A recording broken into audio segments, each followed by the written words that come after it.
तो हेलो मेरे प्यारे प्यारे शेर और शेरनियों, आप लोग स्वस्थ होंगे, मस्त होंगे। आप लोगों की स्टडी अच्छे से चल रही होगी। तो ये जो क्लास होने वाली है क्लास 10 वालों के लिए, जो कि फिजिक्स के है, ये पहला चैप्टर है फिजिक्स का। ठीक है, यानी कि अगर हम बात करें चैप्टर का, तो ये चैप्टर आपका 9वां चैप्टर है। चैप्टर का नाम है प्रकाश का प्रावर्तन और अपवर्तन।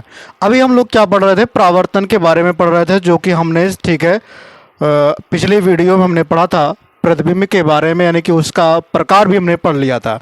इस वीडियो में हम लोग पढ़ने वाले हैं, ठीक है, प्रकाश पुंज के बारे में, प्रकाश किसे कहते हैं, इन सभी के बारे में पढ़ेंगे। उससे पहले हम लोग पढ़ेंगे कि किरण किसे कहते हैं। ठीक है, किरण किसे कहते हैं। ठीक, तो अगर हम बात करें मेरे रसगुल्लों किरण की, किसकी बात करें, हेडिंग लगाएंगे आप लोग, किरण। ठीक है, तो अगर मैं किरण की बात करूं, तो प्रकाश के चलने, किसके, प्रकाश के चलने की पथ को प्रकाश की किरण कहते हैं। प्रकाश के चलने, प्रकाश के चलने की पथ को प्रकाश की किरण कहते हैं। प्रकाश की किरण कहते हैं। ठीक, अब उसके बाद मैं बात करूं प्रकाश पुंज की, किसकी बात कर लेता हूं, प्रकाश पुंज की। तो आप हेडिंग लगाएंगे यहां पर प्रकाश पुंज। क्या लिखेंगे मेरे रसगुल्लों, प्रकाश पुंज। प्रकाश पुंज किसे कहते हैं? तो ध्यान रखिएगा, जब प्रकाश किरणों के समूह को हम लोग क्या कहते हैं, प्रकाश पुंज कहते हैं। मतलब जो प्रकाश की किरण होती है, जब एक समूह में एक साथ में पड़ती है, तो उसे हम क्या कहते हैं, प्रकाश पुंज कहते हैं। यानी मैं अगर आपको बता दूं कि प्रकाश किरणों के समूह को प्रकाश पुंज कहते हैं। प्रकाश किरणों, प्रकाश किरणों के समूह को, के समूह को प्रकाश पुंज कहते हैं। क्या कहते हैं मेरे रसगुल्लों, प्रकाश पुंज कहते हैं। क्लियर हो गई। अब हम बात कर लेते हैं प्रकाश पुंज कितने प्रकार का होता है। तो ध्यान रखिएगा, प्रकाश पुंज की अगर मैं बात करूं, तो ये 3 प्रकार के होते हैं। कितने प्रकार के होते हैं? 3 प्रकार के होते हैं। कौन कौन से होते हैं? तो सबसे पहले आप लोग हेडिंग लगाएंगे यहां पर, क्या चीज, कि टाइप ऑफ, ठीक है, बेम ऑफ लाइट। टाइप्स ऑफ बेम ऑफ लाइट। ठीक है, प्रकाश पुंज के प्रकार, प्रकाश पुंज के प्रकार। तो अगर मैं बात करूं प्रकाश पुंज के प्रकार की, किसकी बात कर लूं, प्रकाश पुंज के प्रकार की, तो ये होते हैं कितने प्रकार के? 3 प्रकार के। सबसे पहले अगर मैं बात करूं, तो वो हो जाता है समांतर। कितनी होती हैं? 3 होती हैं। कितनी होती है मेरे रसगुल्लों? 3 होती हैं। पहला क्या हो जाएगा? समांतर किरण पुंज। पहला कौन सा होगा? समांतर किरण पुंज। समांतर किरण पुंज। दूसरा जो हो जाएगा मेरे रसगुल्लों, वो होगा अभिसारी किरण पुंज। कौन सा होगा? अभिसारी किरण पुंज। तीसरा जो हो जाएगा मेरे शेर और शेरियों, अपसारी। कौन सा होगा? अपसारी किरण पुंज। ये रहा तीनों की बात हमने कर लिया, जिसको बोलते हैं पैरेलल बेम। इसको बोलते हैं पैरेलल, क्या बोलते हैं? पैरेलल, बेम, सॉरी एक मिनट, पैरेलल की बात किया ना, आर तो लगाई भी नहीं किया, ठीक है। अब अगर हम बात करें यहां पर पैरेलल बेम की, पैरेलल बेम, ठीक। दूसरा जो हो जाएगा आपका, इसको बोलते हैं कन्वर्जेंट, क्या बोलेंगे, कन्वर्जेंट,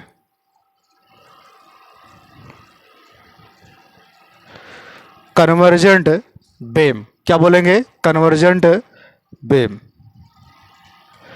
और इसको बोलेंगे डाइवर्जेंट, क्या बोलेंगे, डाइवर्जेंट बेम, ठीक, डाइवर्जेंट बेम। अब यहां मैं बात अगर करूं समांतर किरण पुंज की, तो आप लोग यहां लिखेंगे क्या, समांतर किरण पुंज किसे कहते हैं, कि जो ऐसी किरणें जो एकदम समांतर चले, जो एकदम समांतर चले, मतलब किसी बिंदु पर मिले ना, ऐसी किरणें जो एकदम समांतर चले, ठीक है, उसमें कोई दो राय ना हो, मतलब एक दूसरे के क्या हो, समांतर ऐसे चलें किरणें, उसे हम क्या कहेंगे, समांतर किरणें पुंज कहते हैं। वो समूह में होना चाहिए, एक नहीं होना चाहिए, ये ग्रुप में होना चाहिए। तो देखिए ग्रुप में है ये, ठीक है। यानी आप लिखेंगे यदि प्रकाश पुंज, यदि प्रकाश पुंज में किरणें परस्पर, यदि प्रकाश पुंज में किरणें परस्पर समांतर हो तो ऐसे प्रकाश पुंज को समांतर किरण पुंज कहते हैं। इतना आप लिख लीजिए और ये बना लेंगे, ठीक। उसके बाद अभिसारी किरण पुंज, अभिसारी किरण पुंज का मतलब क्या होता है कि ऐसी किरण जो किसी एक बिंदु पर आकर के सारी प्रकाश समूह जो होंगे, प्रकाश पुंज जो होगा वो आकर के मिले, यानी कि इसी पर सारी प्रकाश की जो किरणें हों इसी पर आकर के क्या हो, मिलने चाहिए। तो यहां से प्रकाश की किरणें सारी की सारी जा रही हैं और एक ही बिंदु पर क्या हो रही हैं, मिल रही हैं, एक ही बिंदु पर क्या हो रही है, मिल रही है। यानी कि ऐसी प्रकाश की किरणें, ऐसी प्रकाश पुंज जिसको बनाने वाली किरणें एक बिंदु की ओर, ठीक है, आ रही हो, अभिसारी किरण पुंज कहते हैं। एक ही बिंदु की ओर क्या आ रही हो, उसे हम क्या कहेंगे, अभिसारी किरण पुंज कहेंगे। उसके बाद है अपसारी। अपसारी का मतलब क्या होता है कि ऐसी किरण पुंज, ठीक है, जो एक बिंदु से मेरे रसगुल्लों, वो सारी की सारी किरण पुंज क्या हो रही हैं, वो बाहर की तरफ निकल रही हैं, सारी की सारी क्या हो रही हैं, वो निकल रही हैं एक किरण पुंज से। जैसे टार्च से, टार्च आप जलाते हो तो एक ही तो स्थान होता है, उसी से सारी की सारी किरणें क्या होती हैं, निकल करके जाती हैं। तो यानी कि आप क्या कहोगे कि अपसारी किरण में आप क्या कहोगे कि ऐसा प्रकाश पुंज जिसको बनाने वाली किरणें एक ही बिंदु से, जिसको बनाने वाली किरणें एक ही बिंदु से निकलकर फैल रही हों, एक ही बिंदु से निकल करके क्या हो रही हैं, फैल रही हैं, ठीक है, तो उसे हम क्या कहेंगे, अपसारी किरण पुंज कहते हैं। तो ये रहा, मैंने आपको बताया प्रकाश पुंज, ठीक है, और इसके प्रकार के बारे में मैंने बता दिया, फिगर भी बना करके आपको दिखा दिया। अब हम लोग पढ़ने वाले हैं मिरर, यानी कि दर्पण, जिसमें आप अपने थोबड़े को, ठीक है, अपने शकल को देखते हैं। किसकी बात करेंगे हम, वो दर्पण की। किसकी बात कर लेंगे, दर्पण की। चलिए आइए, आप लोग हेडिंग लगाएंगे मिरर। क्या लिखेंगे, मिरर। तो दर्पण देखिए भैया, दर्पण जो है ये कई जगह प्रयोग किया जाता है, चाहे वो, ठीक है, मोटरसाइकिल हो, या जिसको जो आप दुपहिया बोलते हो, फोर व्हीलर हो, ठीक है, तो इन सभी जगहों पर दर्पण का प्रयोग किया जाता है। सबसे अच्छी बात क्या होता है, ब्यूटी पार्लर में भी प्रयोग किया जाता है, और जो आप थोड़ा अपना देखते हो ना, शकल अपनी देखते हो, तो वहां पर भी क्या होते हैं, दर्पण का प्रयोग किए जाते हैं, ठीक है। तो चलिए आइए, हेडिंग लगाएंगे आप लोग मिरर। क्या हेडिंग लगाएंगे, मिरर, ठीक है। तो अगर हम मिरर की बात करें, किसकी बात करें, मिरर की, जिसको हम बोलते हैं दर्पण। क्या बोलते हैं? दर्पण।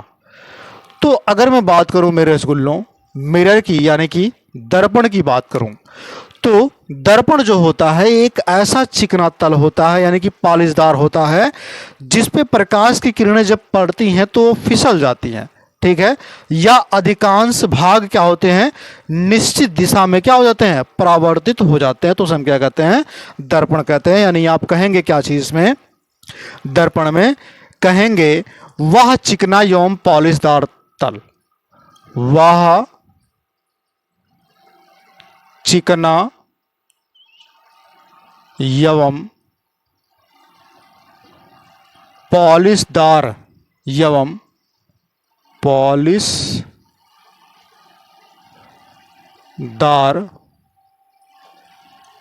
तल, पॉलिशदार तल जिस पर पड़ने वाली, जिस पर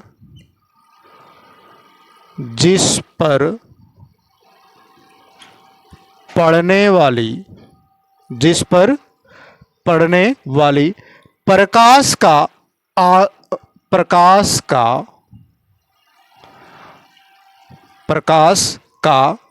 अधिकांश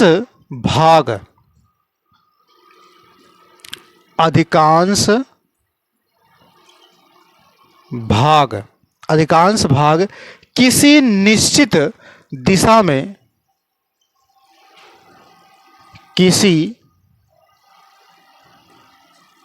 निश्चित दिशा में, किसी निश्चित दिशा में परावर्तित हो जाते हैं, दिशा में परावर्तित हो जाते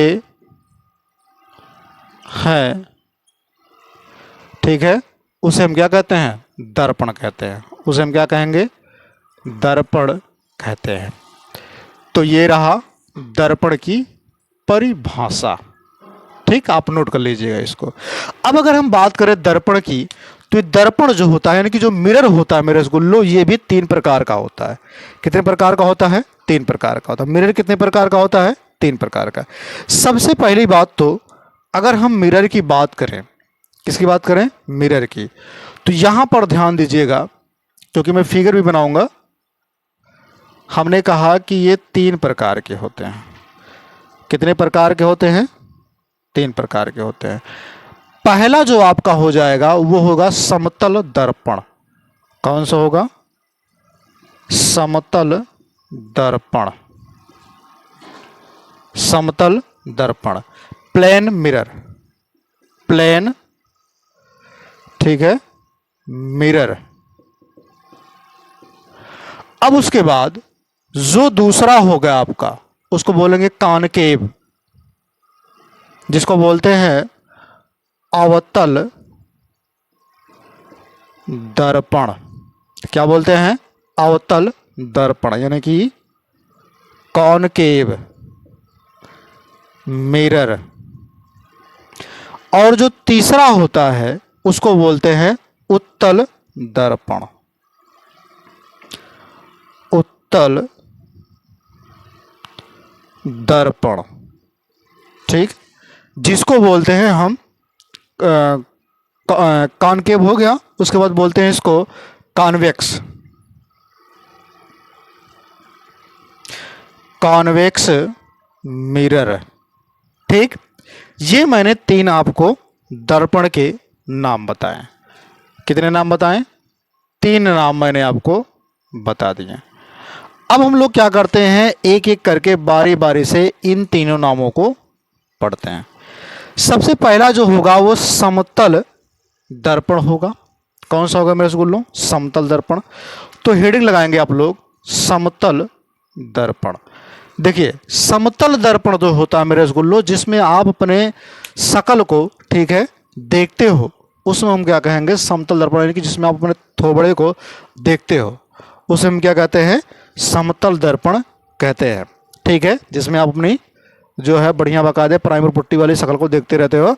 जैसे कांच की, ठीक है, समतल प्लेट के, कांच की समतल प्लेट के एक पृष्ठ पर कलाई करके उसके दूसरे पृष्ठ पर, एक पृष्ठ का कलाई कर दिया जाए। कलाई का मतलब क्या होता है, उसको पेंट कर दिया जाए। कलाई का मतलब क्या होता है, पेंट कर दिया। जैसे मान लीजिए, सपोज दैट ये मान लीजिए मेरा हाथ एक मिरर है, इसमें आप अपने शक्ल को देखते हो, लेकिन ये वाला हिस्सा क्या है, कलाई किया होता है, यानी कि लाल ऑक्साइड का देखेंगे, पारा और लाल ऑक्साइड का लेप लगा होता है, ताकि जब अपने शक्ल को आप देखें तो आर पार दिखाई ना दे। ठीक है, तो उसी को बोलते हैं कलाई करना। ठीक है, कलाई करके उसके दूसरे पृष्ठ को, ठीक है, प्रावर्तन किया जाता है, यानी कि प्रावर्तक बना देने पर प्राप्त जो होता है उसे को हम क्या कहते हैं, समतल दर्पण कहते हैं। क्या कहते हैं, उसी को हम समतल दर्पण कहते हैं। यानी मैं आपको अगर यहाँ पर लिख दूं तो यानी कि आप लिख लेंगे, ठीक है, कि समतल दर्पण कांच की समतल प्लेट, तो लिखेंगे आप कांच की समतल प्लेट, कांच की समतल प्लेट के एक पृष्ठ, प्लेट के एक पृष्ठ पर कलाई,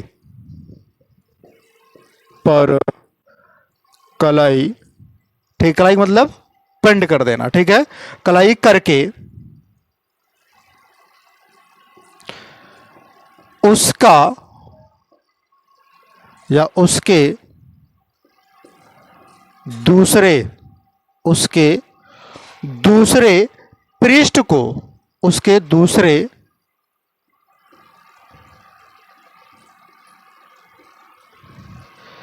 पृष्ठ को प्रावर्तक बना देना, दूसरे पृष्ठ को प्रावर्तक बना देना, ठीक है, उसे हम क्या कहेंगे, समतल दर्पण कहते हैं। वो कहते हैं ना कि जिसमें आप, जब भी आपको ऐसा लगे कि मैं सबसे, ठीक है, मेरा कुछ नहीं होगा, मैं कुछ नहीं कर पाऊंगा, तो उसमें आप क्या करिएगा, अपने शीशे के पास जाइएगा, मिरर के पास जाकर के अपने शक्ल को देखिएगा और सोचिएगा कि मैंने अपने जीवन में, अपनी ज़िंदगी में क्या किया अब तक ले। ठीक है, तो इस बात को ध्यान में रखिएगा। तो ये रहा समतल दर्पण की बात। ठीक, अब उसके बाद मैं बात कर लूं समतल दर्पण के बाद अवतल दर्पण। किसकी बात कर लेता हूं, अवतल दर्पण। तो देखिए, अवतल दर्पण की अगर हम बात करें, किसकी बात करें, अवतल दर्पण की। ठीक है, जिसको हम क्या बोलते हैं, कॉनकेव बोलते हैं। अवतल दर्पण जो होता है जिसके प्रावर्तक तल दबे हुए हों, तो आप सीधे सीधे लिख सकते हैं, जिसके प्रावर्तक तल दबे हुए हों, उसे हम क्या कहेंगे, अवतल दर्पण कहते हैं। ठीक, उसके बाद हम बात कर लेते हैं किसकी, उत्तल दर्पण की, कॉन्वेक्स। तो यहां पर दबा हुआ था, अब वहां क्या होगा, उभरा हुआ होगा मेरे रसगुल्लों। तो आप क्या लिखेंगे, जिसके प्रावर्तक तल, प्रावर्तक तल का मतलब जो कलाई किया हुआ वाला हिस्सा हो, उसी को हम बोलेंगे प्रावर्तक तल, उभरे हुए हों। कैसे हो, उभरा हुआ हो। ठीक है, उसे हम क्या कहेंगे, उत्तल दर्पण कहते हैं। अब अगर हम बात करें यहां पर इनके फिगर्स की, तो हम फिगर इनके बना लेते हैं। समतल दर्पण तो आप जानते हो, शीशा वगैरह हो गया। ठीक है, समतल दर्पण में जैसे ये मिरर ऐसे प्लेन में बना सकते हो, है ना, ये समतल दर्पण हो गया। लेकिन बात यहां हो रही है अवतल दर्पण की। तो अवतल दर्पण जो होता है, ये आपने लिखा भी कि परावर्तक जो तल होते हैं इसके दबे हुए होते हैं। क्या होते हैं? दबे हुए होते हैं। और इसका आपने क्या लिखा कि उभरे हुए होते हैं। तो इसके फिगर्स की अगर हम बात करें, ठीक है, समझिए, अवतल दर्पण में जो होते हैं परावर्तक तल, ये वाला जो हिस्सा होता है जो हमने ऐसे करके बना रहे हैं, ठीक है, ये कलाई किया हिस्सा है। जब ये कलाई किया गया हिस्सा है तो जायज सी बात है इसी को हम क्या बोलेंगे? परावर्तक तल बोलेंगे। तो ये कलाई किया हिस्सा जो होता है, कलाई किया गया हिस्सा, तो यहां से एक केंद्र बनता है। ये वाला जो बिंदु होता है आपका, बीच वाला जो आपको बिंदु दिखाई देगा, ठीक है, ये वाला, इस वालों को बोलेंगे ध्रुव, यानी कि पोल। क्या बोलते हैं? ध्रुव। इसको हम P से प्रेजेंट करते हैं, पोल यानी कि P से प्रदर्शित करते हैं। ठीक। अब यहां पर समझिएगा, हमने कहा कि इसका परावर्तक तल जो होता है वो उभरा हुआ था। तो देखिए यहां बीच से दबा हुआ है, परावर्तक तल उभरा हुआ है कि नहीं, है ना? लेकिन एक मिनट, परावर्तक तल उभरा कैसे होगा? दबा हुआ दिखाई दे रहा ना, तो दबा हुआ है। देखिए अब यहां पर देखेंगे इसके परावर्तक तल क्या हुए हैं? दबे हुए आपको दिखाई दे रहे हैं। बीच से दबाया गया परावर्तक तल, ठीक है, तो दबा हुआ आपको दिखाई दे रहा है। यानी कि ये वाला जो है कलाई किया गया है, कलाई की गई, ठीक है, कलाई किया या फिर की गई तल, की गई तल। ठीक। यम 1 यम 2 ये मिरर हैं, तो मैंने आपको लिख दिया है। इस वाले को क्या बोलेंगे? परावर्तक तल बोलते हैं। ठीक। और ये जो रेखा है मेरे रसगुल्लों, इसी को बोलते हैं मुख्य अक्ष। क्या बोलते हैं इसको? मुख्य अक्ष। ठीक है, मेन एक्सेस होता है ये। अब यहां पर ध्यान समझिएगा, जब यहां से प्रकाश की किरणें आती हैं, आएंगी, यहां पर एक बिंदु होता है जिसको बोलते हैं वक्रता केंद्र। क्या बोलते हैं इसको? वक्रता केंद्र, जिसको हम C से प्रेजेंट करते हैं, वक्रता केंद्र। जब ये किरण आई यहां इस परावर्तक तल से टकरा करके फिर क्या होती है? वापस चली जाती हैं, तो उसी को हम क्या बोलते हैं? ठीक है, किरणें बोलते हैं। ये हो गया प्रकाश की किरणें। ठीक है, ये मैंने आपको बताया। केवल आपको ये बनाना है कि अवतल दर्पण का फिगर, अवतल दर्पण मैंने आपको बना दिया। अब देखिए यहां पर हम लोग क्या करते हैं? उत्तल दर्पण को बनाते हैं। अब उत्तल दर्पण में आपने लिखा था कि जिसका परावर्तक तल उभरा हुआ हो, यहां पर क्या था? दबा हुआ, उसका क्या होगा? उभरा हुआ। तो परावर्तक तल की बात किया है तो तल तो यही बनेगा। अब देखिए परावर्तक तल इसके उभरे हुए हैं कि नहीं, उसी का जस्ट उल्टा बनाया गया है, बन रहा है ना वही चीज। अब यहां पर एक आप वही चीज करेंगे, एक मुख्य अक्ष खींचेंगे, यहां पर P हो जाएगा, यहां पर क्या होगा मेरे रसगुल्लों? सेम चीजें वैसे होंगी, बस केवल फिगर थोड़ा सा चेंज होगा। ये P हो जाएगा ध्रुव। ठीक है। अब देखिए यहां पर जब यहां से प्रकाश की किरणें आती हैं तो परावर्तन के पश्चात क्या होती हैं?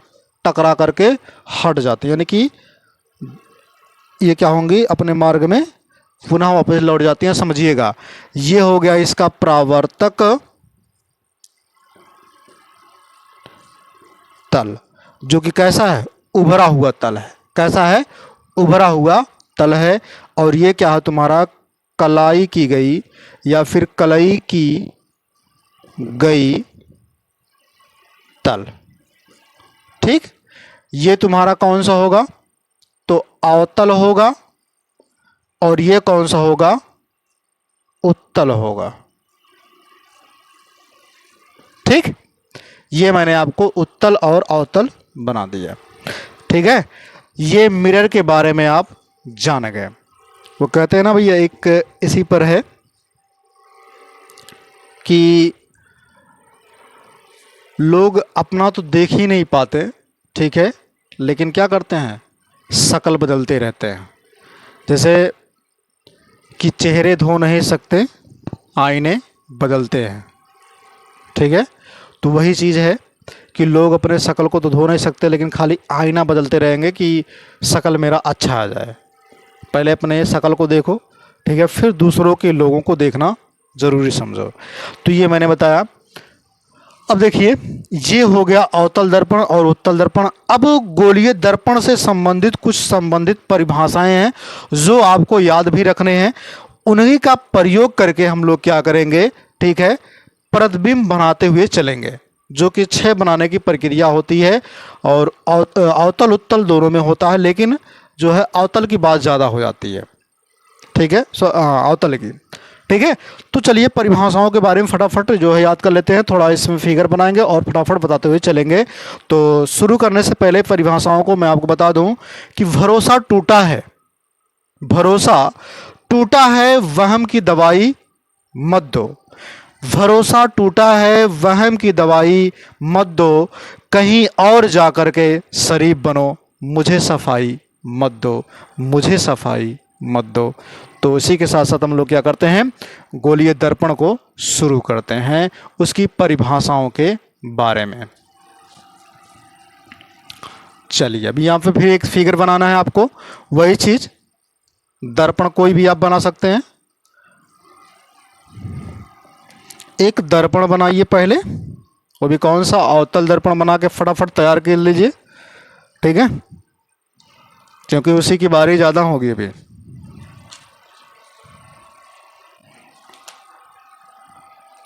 चलिए बनाते हैं फटाफट। यहाँ पर बनाइए, ये हो गया, कलाई किया गया, यम 1 यम 2, और ये हो गया बीच वाला बिंदु यहाँ पर, और एक यहाँ सेंटर पर भी होता है, ठीक है। चलिए देखते हैं, इस वाले को सी से प्रेजेंट करते हैं, इसको पी से प्रेजेंट करते हैं। इतनी बातें क्लियर हो गई। अब देखिए, मैं आपको चीज़ें बताते हुए चलूंगा और आप सुनेंगे। हेडिंग लगाएंगे आप, गोलीय दर्पण से संबंधित परिभाषाएं, और उसमें लिखेंगे, ठीक है, डिफिनेशन, क्या लिखेंगे, definition relation with, definition relation with, ठीक है, स्पायरिकल मिरर। अब इसमें बात कर लेते हैं, सबसे पहले ध्रुव की बात करते हैं, जिसको हम पोल बोलते हैं, ध्रुव यानी कि पी। अब अगर हम बात करें मेरे रसगुल्लों, ध्रुव यानी कि पोल की, किसकी बात करें मेरे शेरों से नहीं हो, पोल की।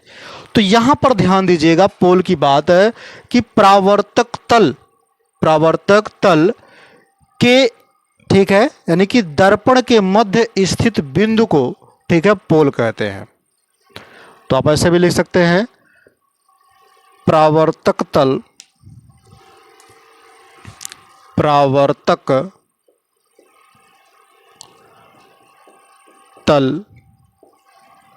के मध्य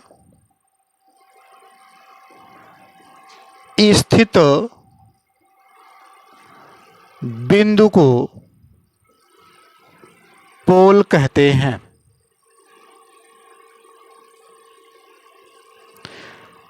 इसे पी से प्रदर्शित करते हैं। इतनी बातें क्लियर हो गई होंगी, ठीक। मैंने यही चीज तो बताया, बीच में तो है मिरर हो गया, एक दर्पण ये हो गया, एक दर्पण का जो बीच वाला हिस्सा यही तो होगा, बीचों बीच बिंदु होगी ना, तो ये हो गया। उसके बाद है वक्रता केंद्र, किसकी बात करेंगे मेरे रसगुल्लों, वक्रता केंद्र, वक्रता केंद्र, वक्रता केंद्र, जिसको बोलेंगे सेंटर ऑफ, ठीक है,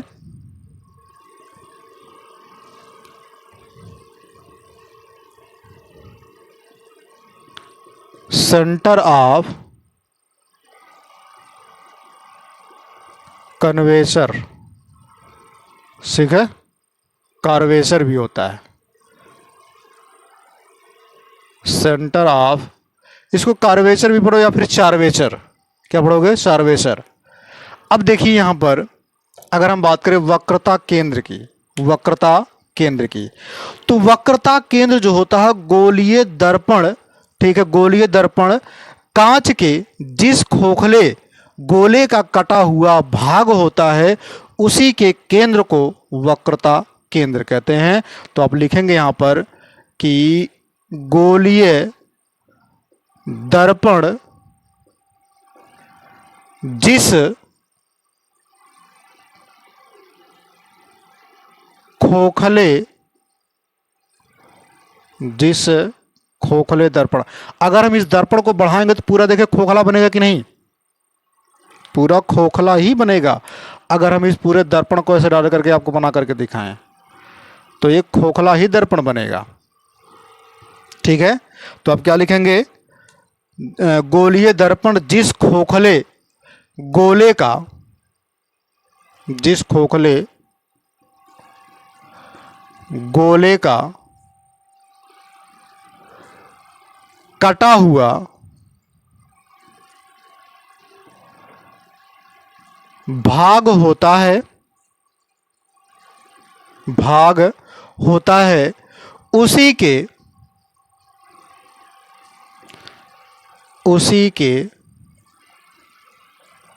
केंद्र को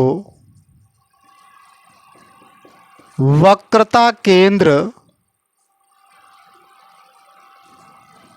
कहते हैं। इसे हम सी से प्रदर्शित करते हैं, जैसे यहां पर लिखा है ना, सी से प्रदर्शित करते हैं। इतनी बातें हो गई। अब अगली जो परिभाषा आपकी बन करके आएगी वक्रता त्रिज्या, वक्रता त्रिज्या, वक्रता त्रिज्या, इसको क्या बोलेंगे, इसको बोलेंगे रेडियस ऑफ, ठीक है, क्या बोलेंगे, रेडियस ऑफ चार्वेचर,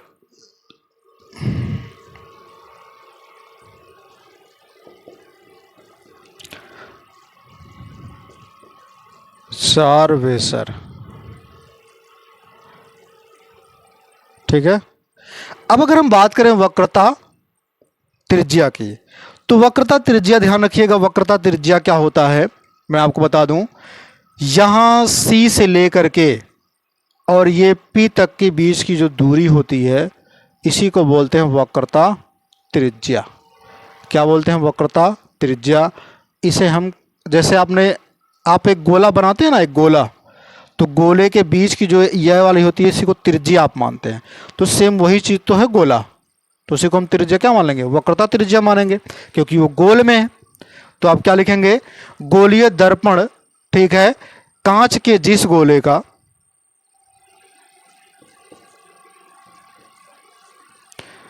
गोलीय दर्पण जिस खोखले गोले का कटा हुआ भाग होता है उसी के त्रिज्या को वक्रता त्रिज्या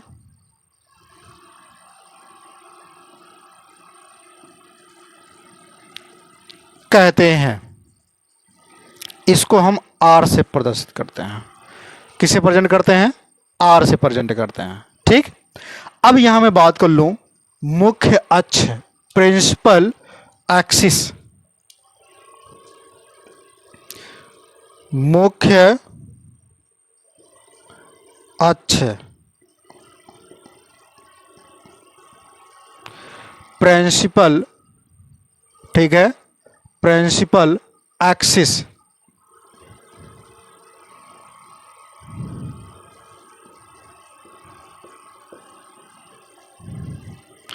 देखिए मुख्य अक्ष की अगर हम बात करें यहां पर, तो मुख्य अक्ष कौन होता है, ये जो लाइनिंग खींची गई है इसी को बोलते हैं मुख्य अक्ष। ठीक है, उसी लाइन को क्या बोलते हैं? मुख्य अक्ष बोलते हैं। यानी आप क्या कहेंगे कि दर्पण के वक्रता केंद्र तथा ध्रुव को मिलाने वाली रेखा को दर्पण के वक्रता केंद्र तथा ध्रुव को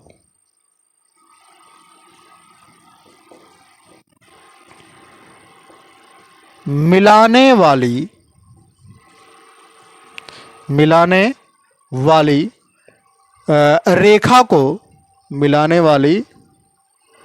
रेखा को क्या कहेंगे? दर्पण का मुख्य अक्ष कहते हैं। रेखा को दर्पण का मुख्य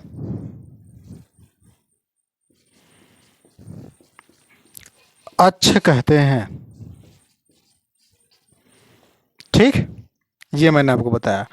उसके बाद हम बात कर लेते हैं मेरे रसगुल्लों, दर्पण का द्वारक। दर्पण का द्वारक, ठीक है, यानी कि द्वारक मतलब द्वार भैया, जैसे कहते हैं ना केवाड़ी, एक प्रकार से वही चीज। तो क्या हो जाएगा? अपर्चर, क्या हो जाएगा? Aperture of mirror. Aperture of mirror, ठीक है, अपर्चर ऑफ मिरर यानी कि दर्पण का द्वारक। दर्पण के परावर्तक,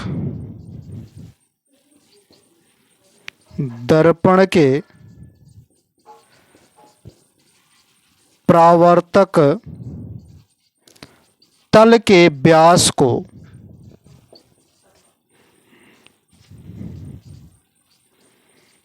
दर्पण का द्वारक कहते हैं।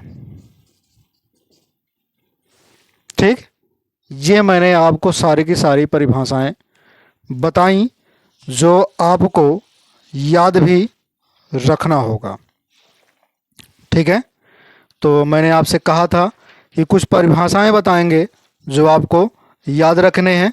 अभी इसमें कुछ और भी परिभाषाएं हैं, तो इसको हम रफ करें, फिर उसके बाद परिभाषाओं को और हम बता देते हैं। ठीक है, चलिए इसको रफ कर देते हैं। तो ध्रुव पी वगैरह हो गया।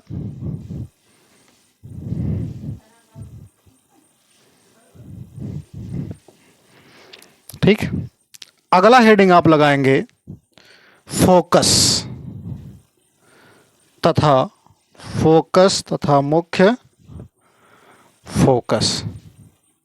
ठीक है, ये हेडिंग होगा फोकस तथा मुख्य फोकस। ठीक है मेरे रसगुल्लो, फोकस तथा मुख्य फोकस।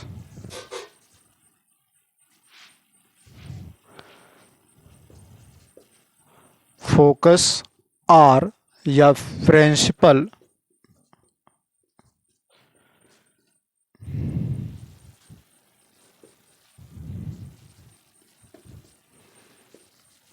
ठीक है। अब अगर मैं बात करूं मुख्य अक्ष के समांतर, मुख्य अक्ष के समांतर, मुख्य अक्ष के समांतर चलने वाली प्रकाश की किरणें मुख्य अक्ष के समानांतर या समांतर चलने वाली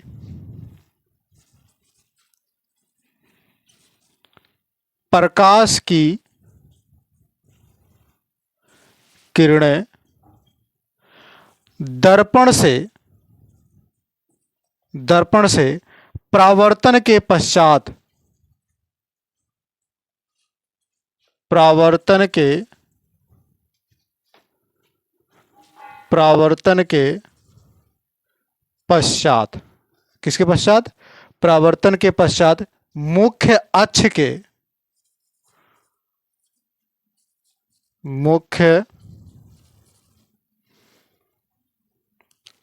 अक्ष के एक निश्चित बिंदु पर, एक निश्चित बिंदु पर वास्तव में मिलती हैं, बिंदु पर वास्तव में मिलती हैं या मिलती हुई प्रतीत होती हैं, या मिलती हुई प्रतीत होती है, तो इसे हम, ठीक है, मिलती हुई प्रतीत होती हैं, इसे हम F से प्रेजेंट करते हैं, इसे हम कैपिटल F से प्रदर्शित करते हैं। ठीक है, यानी कि यहीं पर बनता है F। ठीक है, तो जब प्रकाश की किरण आएगी, इससे टकराएगी परावर्तक से, तो इसी मुख्य फोकस से होते हुए जाती है, तो ये हो गया मुख्य फोकस, यानी कि कैपिटल F होता है। अब हम बात कर लेते हैं फोकस दूरी की। किसकी बात कर ले मेरे रसगुल्लों? फोकस दूरी। किसकी बात करें? फोकस दूरी, यानी कि फोकल लेंथ।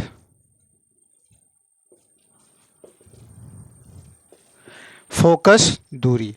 अगर हम फोकस दूरी की बात करते हैं, किसकी बात करें? फोकस दूरी की, तो फोकस दूरी ध्रुवी, किसके बीच? ध्रुव तथा फोकस के बीच की दूरी को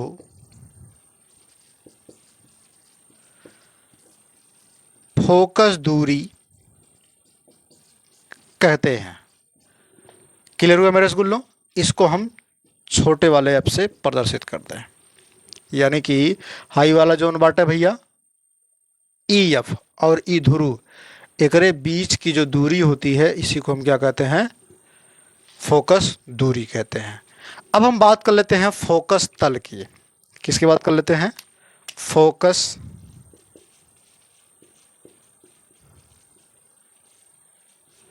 तल की। किसकी बात कर लें? फोकस तल की। ठीक है, फोकल प्लेन। ठीक है, फोकस बिंदु से होकर, फोकस बिंदु से होकर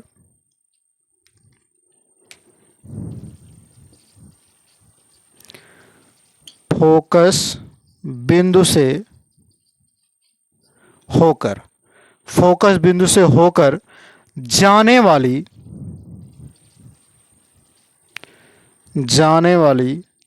तथा दर्पण के मुख्य अक्ष, दर्पण के मुख्य अक्ष के लंबवत, मुख्य अक्ष के लंबवत